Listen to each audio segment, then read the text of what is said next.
എല്ലാവർക്കും നമസ്കാരം. നമുക്ക് പത്രവിശേഷത്തിന്റെ അടുത്ത സെഗ്മെന്റിലേക്ക് കടക്കാം.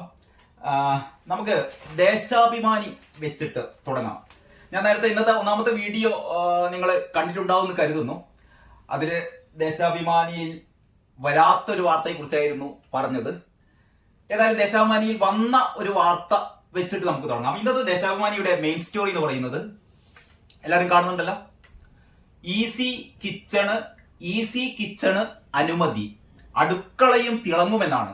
അങ്ങനെ പിണറായി ഭരണത്തിന് കീഴിൽ അടുക്കളകൾ തിളങ്ങാൻ പോകുന്നു. നല്ല വാർത്തയാണ്, വളരെ വളരെ പോസിറ്റീവായ വാർത്തയാണ്. നമ്മുടെ അടുക്കളകളൊക്കെ തിളങ്ങട്ടെ, അടുക്കളകൾക്ക് തിളക്കം കൂട്ടുക എന്നുള്ളത് നമുക്കൊക്കെ ഇഷ്ടമുള്ള കാര്യമാണ്. പക്ഷേ ഈ വാർത്ത ദേശാഭിമാനി കൊടുത്തത് അത്യന്തം സ്ത്രീ വിരുദ്ധമായ ഒരു കാഴ്ചപ്പാടോട് കൂടിയാണ്. സാധാരണ സഖാക്കൾ പറയാ ഞങ്ങൾ സ്ത്രീ വിമോചനത്തിന്റെ വക്താക്കളാണ്, സ്ത്രീ സ്വാതന്ത്ര്യത്തിന്റെ, സ്ത്രീ വിമോചനത്തിന്റെ, നവോത്ഥാനത്തിന്റെ ഒക്കെ വക്താക്കളാണ് ഞങ്ങൾ എന്ന് പറയുന്ന ദേശാഭിമാനി ഒരുപക്ഷെ ഏറ്റവും നിന്ദ്യമായ, ഏറ്റവും പരിഹാസ്യമായ, അതിനേക്കാൾ ഉപരി ഏറ്റവും വൃത്തികെട്ട രീതിയിലുള്ള ഒരു സ്ത്രീ എന്ന് പറയുന്നത് സ്ത്രീ അടുക്കളയിൽ തളച്ചിടപ്പെടേണ്ടവളാണ്, സ്ത്രീയുടെ ഇടം അടുക്കളയാണ് എന്ന് എല്ലാവരെയും ബോധ്യപ്പെടുത്തുകയാണ് ദേശാഭിമാനി. ഇത്രയും വൃത്തികെട്ട രീതിയിൽ ഒരു പത്രപ്രവർത്തനം നടത്തുക എന്ന് പറഞ്ഞാൽ ഉളുപ്പുണ്ടോ സഖാക്കളെ ഞാൻ കുറ്റപ്പെടുത്തുന്നില്ല, സോറി. ഈ പത്രം നടത്തിയ ആൾക്കാര്, ഞാൻ തലക്കെട്ടിനെ കുറിച്ചല്ല പറയുന്നത്, ഞാൻ വാർത്തയിലേക്ക് പോകാം. വാർത്ത വായിക്കുമ്പോൾ നിങ്ങൾക്ക് മനസ്സിലാകും. അതായത് അടുക്കളയും തിളങ്ങും. ഈ തലക്കെട്ട് കാണുമ്പോൾ വളരെ നല്ല തലക്കെട്ട്. ഞാൻ പറയില്ല, ഇന്ന് മറ്റു പത്രത്തിലൊന്നും ഈ വാർത്തയില്ല. ഇത് ദേശാഭിമാനിയുടെ പ്രത്യേക ലേഖകന്റെ ഒരു വാർത്തയാണ് കേട്ടോ. അപ്പോ ഞാൻ വാർത്ത വായിക്കുമ്പോൾ നിങ്ങൾക്ക് കാര്യം മനസ്സിലാകും. അതായത് ഈസി കിച്ചണ് അനുമതി, അടുക്കളയും തിളങ്ങും. 75,000 രൂപ വരെ അടുക്കള നവീകരണത്തിന് ചെലവഴിക്കാം. 75,000 രൂപ വരെ അടുക്കള നവീകരിക്കാൻ വേണ്ടിയിട്ട് സർക്കാർ ചെലവഴിക്കാൻ പോകുന്നു. ഇതിലൊന്നല്ല തകരാറ്, അതിലേക്ക് വരുന്നു, ക്ഷമിക്കുക. 6,000 രൂപ ഇലക്ട്രിക്കൽ പ്രവൃത്തികൾക്കും, അടുക്കളയിലെ ഇലക്ട്രിക്കൽ പ്രവൃത്തികൾക്ക് 6,000 രൂപയും നൽകും. ഇത് എല്ലാവർക്കും ഒന്നും ഇല്ല കേട്ടോ. ഇത് പാർട്ടിയോട് ആഭിമുഖ്യമുള്ള ആൾക്കാർക്ക് കിട്ടാൻ പോകുന്ന ചില ബെനിഫിറ്റുകളാണ് പറയുന്നത്. പക്ഷെ അത് പറയുന്നില്ല, അതങ്ങനെ സംഭവിക്കുള്ളൂ. നോക്കാം. അർഹതയുള്ളവരുടെ മുൻഗണനാ പട്ടിക തദ്ദേശ സ്ഥാപനം തയ്യാറാക്കണം. അവിടെയാണ് ഏറ്റവും പ്രധാനം. തദ്ദേശ സ്ഥാപനങ്ങൾ, നഗരസഭകളും പഞ്ചായത്തുകളൊക്കെ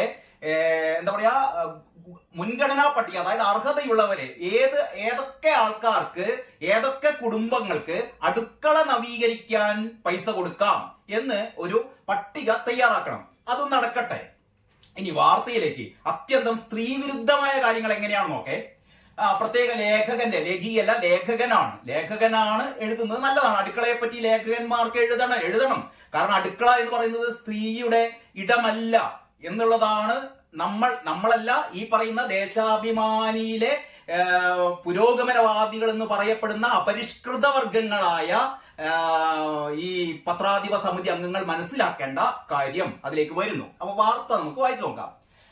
രാപ്പകലില്ലാതെ അടുക്കളച്ചൂടിൽ ഉരുകിത്തീരുന്ന വീട്ടമ്മമാർക്ക് കരുതലേകി സംസ്ഥാന സർക്കാർ.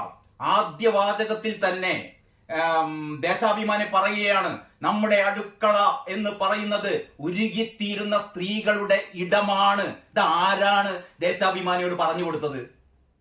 അടുക്കള സ്ത്രീകളുടെ മാത്രം ഇടമാണോ?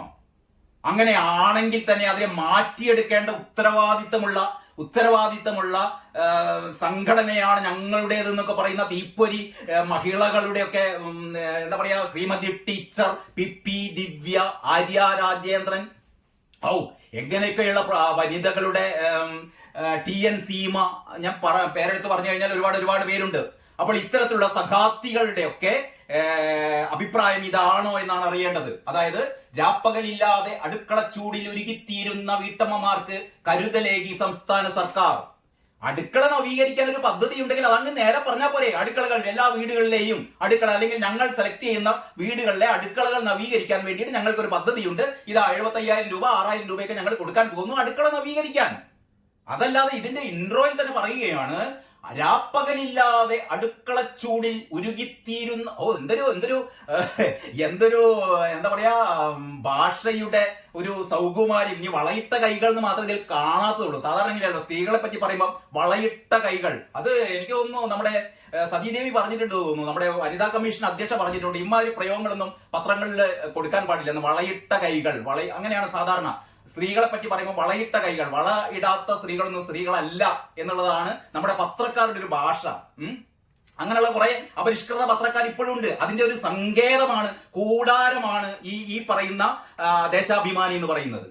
അപ്പൊ രാപ്പകലില്ലാതെ അടുക്കളച്ചൂടിൽ ഉരുകിത്തീരുന്ന വീട്ടമ്മമാർക്ക് കരുതലേകി സംസ്ഥാന സർക്കാർ, പിണറായി സർക്കാർ അവർക്ക് കരുതലാണ്. ഇനി പറയുന്നു, സൗകര്യങ്ങളില്ലാത്തതും അനാരോഗ്യകരവുമായ അടുക്കളകൾ നവീകരിച്ച് സ്ത്രീകളുടെ മാനസികവും ശാരീരികവുമായ ആരോഗ്യ സുരക്ഷ ഉറപ്പാക്കാനുള്ള ഈസി കിച്ചൺ പദ്ധതിക്ക് അനുമതി നൽകി. അപ്പൊ ഈസി കിച്ചൺ പദ്ധതിക്ക് അനുമതി നൽകി. അതിനാണ് വീണ്ടും രണ്ടാമത്തെ സെന്റൻസിലും പറയുന്നു, സൗകര്യങ്ങളില്ലാത്തതും അനാരോഗ്യകരവുമായ അടുക്കളകൾ നവീകരിക്കുക എന്ന് പറഞ്ഞാൽ മതി. നവീകരിച്ച് സ്ത്രീകളുടെ മാനസികവും ശാരീരികവുമായ ആരോഗ്യ സുരക്ഷ ഉറപ്പാക്കാൻ. അവിടെയും രണ്ടാമത്തെ സെന്റൻസിലും സ്ത്രീകളുടെ ഇടമാണ്, സ്ത്രീകളുടെ മാത്രം ഇടമാണ് അടുക്കള എന്ന് ദേശാഭിമാനി രണ്ടാം സെന്റൻസിലും പറയുന്നു. ഇനി പറയുന്നു, നഗരസഭകൾക്കും ഗ്രാമപഞ്ചായത്തുകൾക്കും 75,000 രൂപ വരെ ഒരു അടുക്കള നവീകരണത്തിന് ചെലവഴിക്കാം. ഓക്കെ. മന്ത്രി MP രാജേഷിന്റെ അധ്യക്ഷതയിൽ ചേർന്ന വികേന്ദ്രീകൃത ആസൂത്രണ സംസ്ഥാനതല കോർഡിനേഷൻ കമ്മിറ്റിയാണ് പദ്ധതിക്ക് അനുമതി നൽകിയത്. വികസനം കൂടുതൽ സ്ത്രീ സൗഹൃദമാക്കുന്നതിന്റെ ഭാഗമായാണ് നടപടി. ഇതാണ് അതിലേറെ തമാശ. അതായത് വികസനം കൂടുതൽ പിണറായി സർക്കാരിന്റെ നേതൃത്വത്തിൽ വികസനം കൂടുതൽ സ്ത്രീ സൗഹൃദമാക്കാൻ പോവുകയാണ് അത്രേ. അപ്പൊ സ്ത്രീ സൗഹൃദമാക്കാൻ എന്താ ചെയ്യേണ്ടത്? അടുക്കള നവീകരിക്കുക. അപ്പൊ സ്ത്രീ സൗഹൃദമാക്കാൻ എന്റെ സഖാക്കളെ, നിങ്ങളാണോ കേരളത്തിലെ ഈ പുരോഗമനവാദികൾ എന്ന് പറയുന്നത്? കേരളത്തിലെ സ്ത്രീ സൗഹൃദമാക്കാൻ വേണ്ടിയിട്ട് MP രാജേഷും പിണറായി വിജയൻ എല്ലാം കൂടി കൊണ്ടുവരുന്ന ഒരു പദ്ധതിയാണത്രേ എന്താണ്? അടുക്കള നവീകരണം. അപ്പൊ സ്ത്രീകളെ ശക്തരാക്കാൻ അടുക്കള നവീകരിക്കുക എന്ന് പറഞ്ഞാൽ സ്ത്രീകളെ ഇനിയുള്ള കാലം മുഴുവൻ അടുക്കളയിൽ തളച്ചിടുക എന്ന് പറയുന്ന ഒരു കിരാത നിയമമാണ് നമ്മുടെ ദേശാഭിമാനി നടപ്പിലാക്കുന്നത്. എനിക്ക് തോന്നുന്നു ഇതിനേക്കാൾ ഭേദം നമ്മുടെ അലി ഖമീനിയാണ്. അറിയാമോ? ഇറാനിലെ പരമോന്നത നേതാവായ അലി ഖമീനി, ആയത്തുള്ള അലി ഖമീനി എന്നുള്ളത് ഇറാൻകാർ ഇമീനി എന്നൊക്കെയാണ് പറയാ. നമുക്ക് ഏതായാലും സൗകര്യത്തിന് ആയത്തുള്ള അലി ഖമീനി എന്ന് പറയാം. ഇക്കഴിഞ്ഞ ദിവസം എന്ന് പറഞ്ഞാൽ 18-ാം തീയതി, ഡിസംബർ 18-ാം തീയതി എക്സില് ഈ ഇറാനിലെ ആയത്തുള്ള ഖമീനിയുടെ ഒരു പ്രസ്താവന ഉണ്ടായിരുന്നേ. അതില് ആയത്തുള്ള ഖമീനി പറയുന്നത്, സ്ത്രീകളെ പുഷ്പം പോലെ നമ്മൾ പരിഗണിക്കണം എന്നാണ് ആയത്തുള്ള ഖമീനി പറയുന്നത്. അതായത് അതിനുശേഷം, അതായത് ഇത് പറയാൻ കാരണം ഡിസംബർ 18 എന്ന് പറയുന്ന ദിവസത്തിന് ഒരു പ്രാധാന്യമുണ്ട്. അതായത് 1979 ഐക്യരാഷ്ട്ര സംഘടനയിലെ ഒരു വനിതാ അവകാശ ബിൽ UN അസംബ്ലിയിൽ പാസ്സാക്കുന്നതിന്റെ ഓർമ്മ പുതുക്കിക്കൊണ്ടാണ് ഡിസംബർ 18 ആയത്തുല്ല ഖമീനി പറയാണ്, സ്ത്രീകൾ എന്ന് പറയുന്നത് പുഷ്പം പോലെയാണ്. പുഷ്പം പോലെ നമ്മൾ അതിനെങ്ങനെ പരിപാലിക്കണം, അവ നമുക്ക് ഇങ്ങനെ സൗരഭ്യം പരത്തുന്ന സംഭവങ്ങളാണെന്നൊക്കെ പറഞ്ഞിട്ട് എന്നിട്ട് പറയുന്നു, അതായത് ആയത്തുല്ല ഖമീനിക്ക് എന്തായാലും ശരീഅത്ത് നിയമത്തിൽ നിന്നും ഇസ്ലാമിക തീവ്ര ഇസ്ലാമിക അപരിഷ്കൃത നിയമങ്ങളിൽ നിന്നും പുറത്തു വരാൻ എന്തായാലും അലി ഖമീനിക്ക് കഴിയില്ലല്ലോ. അതിന്റെയൊക്കെ വക്താവാണ് അലി ഖമീനി. അപ്പൊ അതിന്റെ ഇടയിൽ സ്ത്രീകളെ സ്ത്രീകളെ ഒന്ന് സുഖിപ്പിക്കുകയാണ്. നിങ്ങൾ പുഷ്പം പോലെയാണ്, പക്ഷെ നിങ്ങൾ അകത്തിരുന്നാൽ മതി, വീട്ടിലിരുന്നാൽ മതി, പണിയൊക്കെ പുരുഷന്മാർ ചെയ്തോളും, വീട്ടിലെ കാര്യങ്ങൾ അധ്വാനിക്കല്, പൈസ ഉണ്ടാക്കല്, അതൊക്കെ ചെയ്തോളും. നിങ്ങളുടെ പ്രധാന പരിപാടി എന്ന് പറഞ്ഞാൽ പ്രസവമാണ്.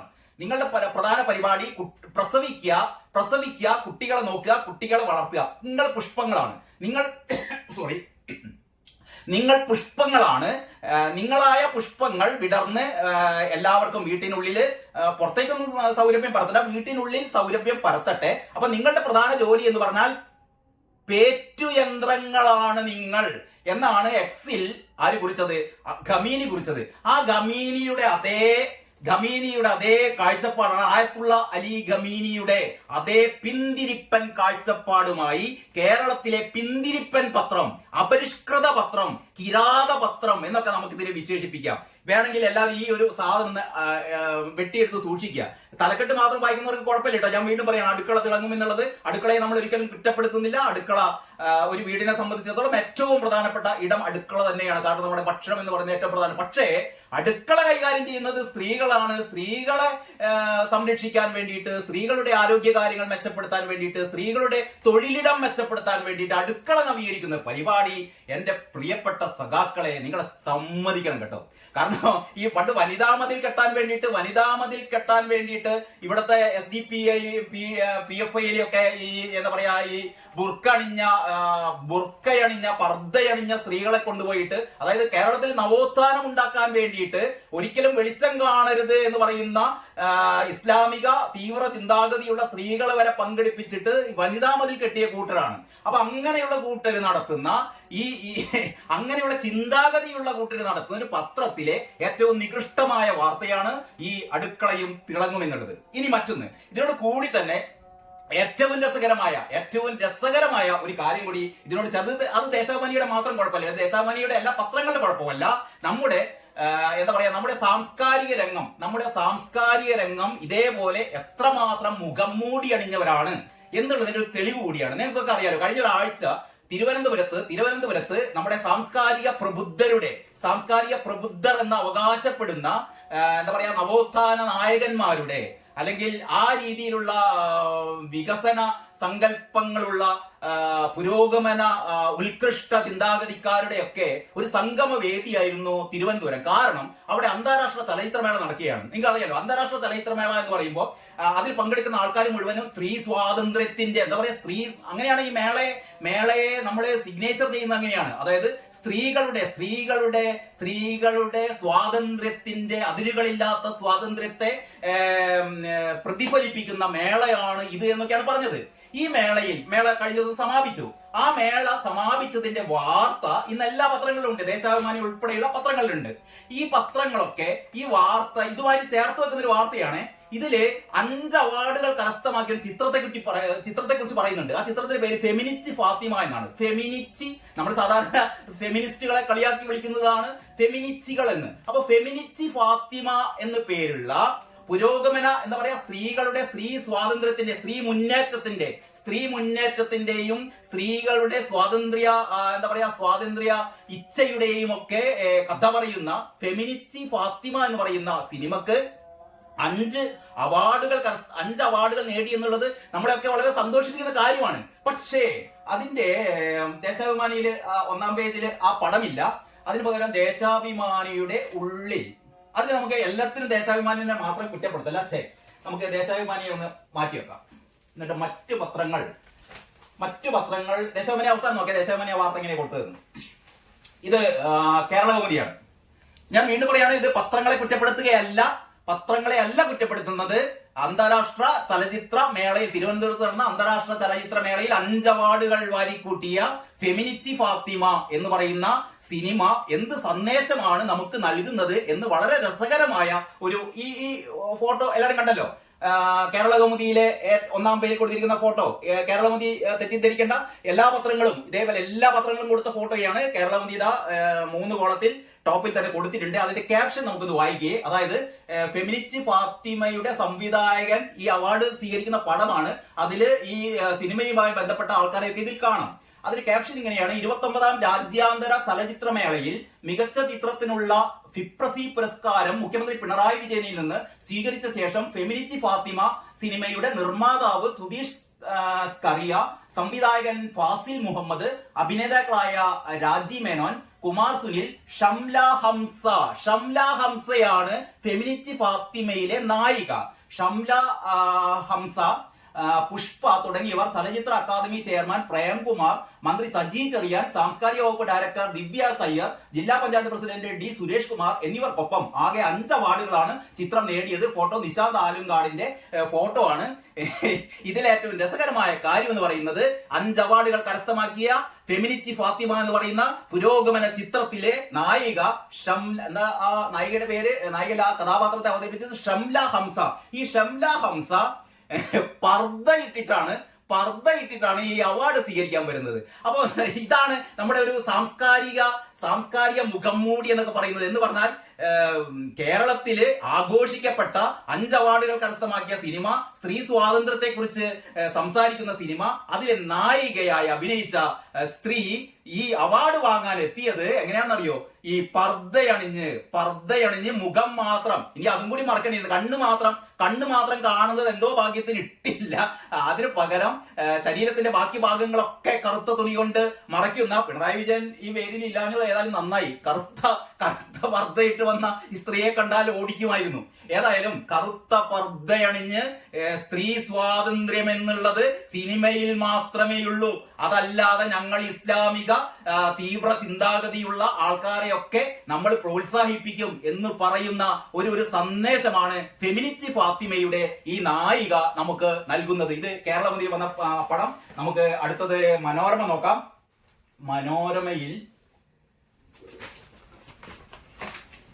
മനോരമ നേരത്തെ പറഞ്ഞ പോലെ മനോരമ 2 പേജാണല്ലോ. അതിൽ ഫെമിനിസ്റ്റ് ഫാത്തിമ ഈ പേജിലില്ല. മനോരമ നോക്കുന്നതിന്റെ മുമ്പേ മാതൃഭൂമിയിൽ കുറേ കൂടി രസകരമായിട്ടാണ് ഈ പടം കൊടുത്തത്. കാരണം ഫെമിനിസ്റ്റ് ഫാത്തിമയായി അഭിനയിച്ച ഈ ഷംല ഹംസയുടെ ഒരു കൈക്കുഞ്ഞുമായിട്ടാണ് വന്നത്. പർദ്ദയണിഞ്ഞ സ്ത്രീ, പർദ്ദയണിഞ്ഞ പുരോഗമന നായിക. കേരള അന്താരാഷ്ട്ര ചലച്ചിത്രമേളയിൽ മികച്ച ജനപ്രിയ ചിത്രത്തിനടക്കം 5 പുരസ്കാരങ്ങൾ നേടിയ ഫെമിനിസ്റ്റ് ഫാത്തിമ സിനിമയുടെ സംവിധായകൻ ഫാസിൽ മുഹമ്മദിന് മുഖ്യമന്ത്രി പിണറായി വിജയൻ പിണറായി വിജയനാണ് പുരസ്കാരം സമ്മാനിക്കുന്നത്. ഞാൻ നേരത്തെ പിണറായി വിജയൻ ഇല്ല എന്നത് പറഞ്ഞുപോയി, പിൻവലിക്കുന്നത്. പിണറായി വിജയൻ ആണ് സമ്മാനിക്കുന്നത്. കറുത്ത വസ്ത്രമിട്ട ഈ ഫെമിനിസ്റ്റ്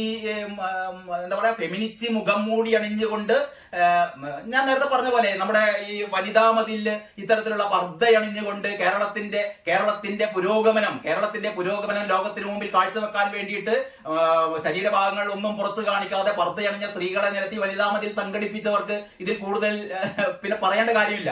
അപ്പൊ ഏതായാലും അങ്ങനെ ഫെമിനിസ്റ്റ് ഫാത്തിമ എന്ന് പറയുന്ന 5 അവാർഡുകൾ വാരിക്കൂട്ടിയ സ്ത്രീപക്ഷ സിനിമ, ആ സ്ത്രീപക്ഷ സിനിമയുടെ നായികയായി അഭിനയിച്ച ആ സ്ത്രീക്ക് പോലും ഈ അവാർഡ് വാങ്ങാൻ വരുമ്പോൾ ബുർക്കയണിഞ്ഞ് പർദ്ദയണിഞ്ഞ് വരേണ്ട ഒരു ഗതികേട് നമ്മുടെ ഈ നവോത്ഥാന കേരളത്തിൽ ഉണ്ടായിരിക്കുന്നു എന്നൊരു ദുഃഖ വാർത്ത. ഇതെങ്ങനെയാണ് എല്ലാവരും ഈ പടം എങ്ങനെയാണ് അവർ സമീപിക്കുന്നതെന്ന് എനിക്കറിയില്ല. ഏതായാലും എനിക്ക് വളരെ കൗതുകം തോന്നി ഇത് കണ്ടപ്പോൾ. ഇത് ശരിക്കും ഞാൻ ഏതൊരു ട്രോള് കണ്ടു ഫേസ്ബുക്കോ വാട്സപ്പോ നോക്കിയപ്പോൾ, അതായത് ഫെമിനിസ്റ്റ് ഫാത്തിമ എന്നല്ല ഈ സിനിമയുടെ പേര്, മതച്ചി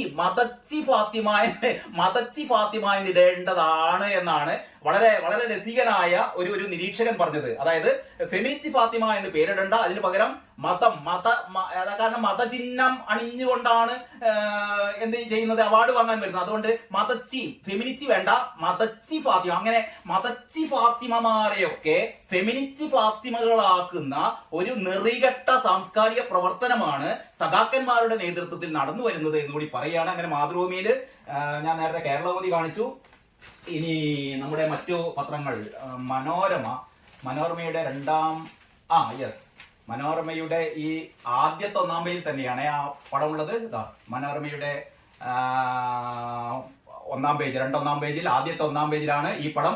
തിരുവനന്തപുരത്ത് രാജ്യാന്തര ചലച്ചിത്രമേളയിൽ 5 പുരസ്കാരങ്ങൾ നേടിയ സിനിമ ഫെമിനിസ്റ്റ് ഫാത്തിമയുടെ സംവിധായകൻ ഫാസിൽ മുഹമ്മദ് മുഖ്യമന്ത്രി പിണറായി വിജയനിൽ നിന്ന് പുരസ്കാരം ഏറ്റുവാങ്ങുന്നു. ചിത്രത്തിലെ നായകൻ കുമാർ സുനിൽ, നിർമ്മാതാവ് സുധീഷ് കെ സ്കറിയ, കൈക്കുഞ്ഞുമായി എത്തിയ നായിക ഷംല ഹംസ തുടങ്ങിയവർ സമീപം. ഷംല ഹംസ ഇത് പർദ്ദയിട്ടുകൊണ്ട് ആ പടവും മലയാള മനോരമയിൽ കാണാം. ഇനിയിപ്പോ ഇതിലാണ് കാണാനുള്ളത് മാധ്യമത്തിൽ ഇതാ അതേ പടം കിടക്കുന്നു. മാധ്യമത്തില് ഷംലയുടെ മുഖം പോലും കാണുന്നില്ല കേട്ടോ. കേരള രാജ്യാന്തര ചലച്ചിത്രമേളയിൽ മികച്ച ജനപ്രിയ സിനിമകളുള്ള പുരസ്കാരം ഫെമിനിസ്റ്റ് ഫാത്തിമയുടെ അണിയറ പ്രവർത്തകർ മുഖ്യമന്ത്രി പിണറായി വിജയനിൽ നിന്ന് സ്വീകരിക്കുന്നു. ഇനി ഒരു പക്ഷേ മാധ്യമത്തിന്റെ പോളിസി ആയിരിക്കാം സിനിമയിൽ അഭിനയിച്ച ഫെമിനിസ്റ്റ് ഫാത്തിമയുടെ മുഖം പോലും കാണണ്ട, കറുത്തൊരു രൂപമാക്കി അതിനെ മാറ്റിയിരിക്കുന്നു. ഇനി ഞാൻ ആദ്യം പറഞ്ഞ നമ്മുടെ ദേശാഭിമാനിയും പിന്നെ ഇതിൽ നിന്ന് പുറകോട്ട് പോകില്ലല്ലോ. ദേശാഭിമാനിയിലും ആ പടം ഉള്ളിലെ പേജിലാണ്. ഉള്ളിലെ പേജിൽ എവിടെയോ കണ്ടല്ലോ. ഇതാ പ്രേക്ഷകർക്ക് ഇഷ്ടമായി ഫെമിനിസ്റ്റ് ഫാത്തിമയെ. കാരണം പ്രേക്ഷകർക്ക് ഇഷ്ടമായി ഫെമിനിസ്റ്റ് ഫാത്തിമയെ, സിനിമയിലെ ഫെമിനിസ്റ്റ് ഫാത്തിമയെ ഇഷ്ടമായി. ഈ അവാർഡ് വാങ്ങാൻ വന്ന ഈ കഥാപാത്രമായ ഫെമിനിസ്റ്റ് ഫാത്തിമയെയും മദച്ചി ഫാത്തിമിനെയും ഇഷ്ടമായി. ഈ വാർത്ത എങ്ങനെയാണ്?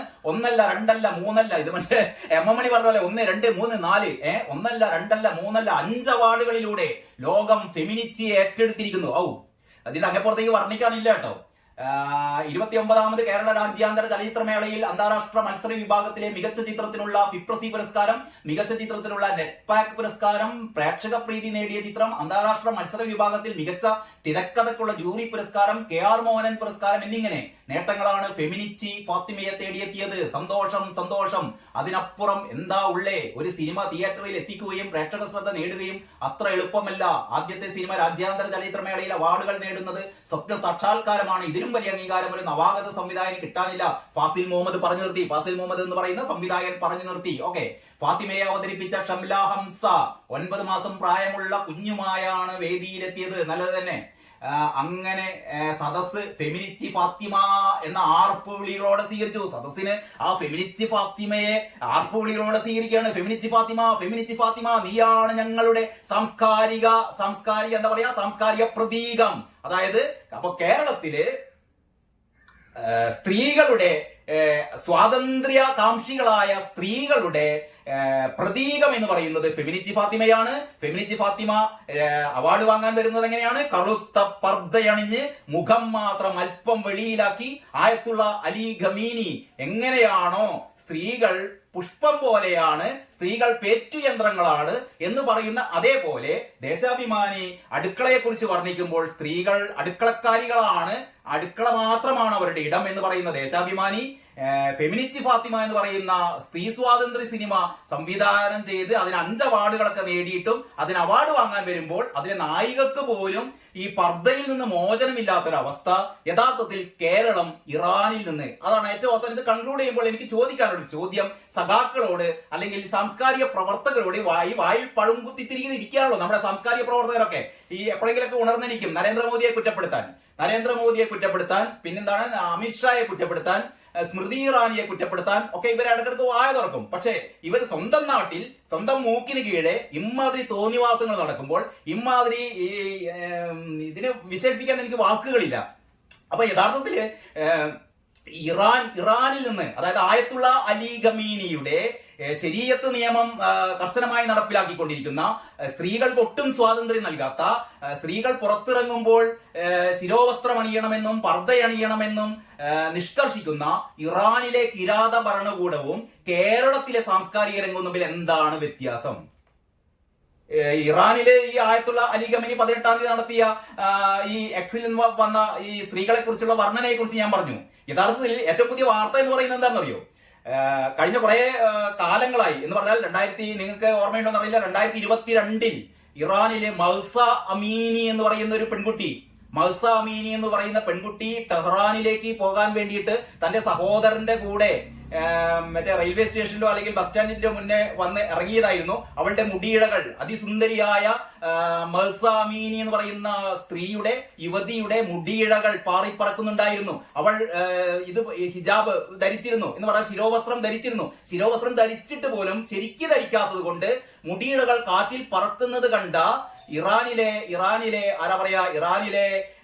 മത പോലീസ് എന്ന് പറഞ്ഞാൽ അവിടെ സദാചാര പോലീസ് ഉണ്ട്. അവിടെ സദാചാര പോലീസുകാരുണ്ട്. നമ്മുടെ ഇവിടെ നാട്ടില് നമ്മുടെ സദാചാര പോലീസ് പോലെ ഇറാനിലെ സദാചാര പോലീസുകാർ എന്ത് ചെയ്തു? ഇറാനിലെ സദാചാര പോലീസുകാര് ഈ പറയുന്ന മഹ്സ അമീനിയെ ബലാത്കാരമായി പിടിച്ചുകൊണ്ടുപോവുകയാണ്. അവരുടെ സൈനിക വാഹനത്തിൽ കയറിയിട്ട് പോലീസ് വണ്ടിയിൽ ഈ മഹ്സ അമീനിയെ പിടിച്ചുകൊണ്ടു പോകുന്നു. തടങ്കൽ പാളയത്തിൽ വെച്ച് അതിക്രൂരമായി മർദ്ദിക്കുന്നു.